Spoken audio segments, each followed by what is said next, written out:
मुल्तान में दरिया चनाब के सैलाबी रेले में मुसलसल कमी आ रही है। सैलाब ज़दा बस्तियों से नकल मकाने करने वाले अफराद फ्लड रिलीफ कैंपों में मौजूद हैं। मजीद जानते हैं फ्लड रिलीफ कैंप में मौजूद हैं डॉन न्यूज़ के नुमाइंदे तासिर सुबहानी से।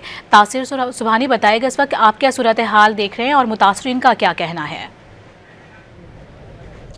हाँ जी बिल्कुल, मैं आपको बताऊं कि दरिया चनाब का बड़ा सैलाबी रेला तो मुल्तान से गुजर गया, पानी अब कम होना शुरू हो गया, लेकिन मुतासरा बस्तियों से जिन लोगों को निकाला गया था वो अभी भी कैंपों में मौजूद हैं। मुख्तलिफ़ जगहों पर जो है वो 30 के करीब कैंप लगाए गए हैं। इस वक्त हम बस्ती मोहम्मदपुर गोटा के पास मौजूद हैं।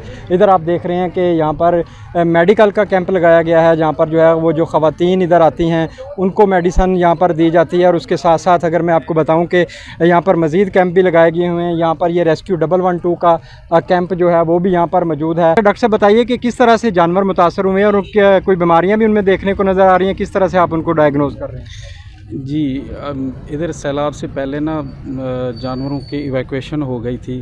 तकरीबन कोई 5% जानवर जो रहते थे वो अभी निकाल लिए हैं वो भी लोगों ने। तो उससे पहले पानी आने से पहले वैक्सीनेशन हमने कर ली थी गलघोटू की बीमारी के ख़िलाफ़ बड़े जानवरों में, और अंतड़ियों की जहर की बीमारी होती है छोटे जानवरों में। तो उसके बाद ट्रीटमेंट भी चल रहा है, फील्ड में हमारी टीमें जाती हैं, तो इधर कैंप पे भी जो एनिमल्स आते हैं उनकी भी ट्रीटमेंट होती है। अब तक 500 एनिमल्स की ट्रीटमेंट हो गई है और 1700 एनिमल्स की जो है वो वैक्सीनेशन मुकम्मल हो गई है। जी बिल्कुल, ये महकमा लाइफ स्टॉक के डॉक्टर बता रहे थे। मैं आपको बताऊं कि बड़ी तादाद में जो लोग नकल मुकानी करके मुख्तलिफ़ कैंपों में मौजूद हैं और उनके साथ साथ उनके माल मवेशी भी यहाँ पर मौजूद हैं, जहाँ पर इंतज़ामिया की जानिब से उनको वंडा भी दिया जा रहा है, चारा भी दिया जा रहा है, और उनके साथ साथ जो लोग यहाँ पर मौजूद हैं उनको 3 टाइम का खाना भी इंतज़ामिया की जानिब से जो है वो यहाँ पर फराहम किया जा रहा है। बहुत शुक्रिया आपका तासिर।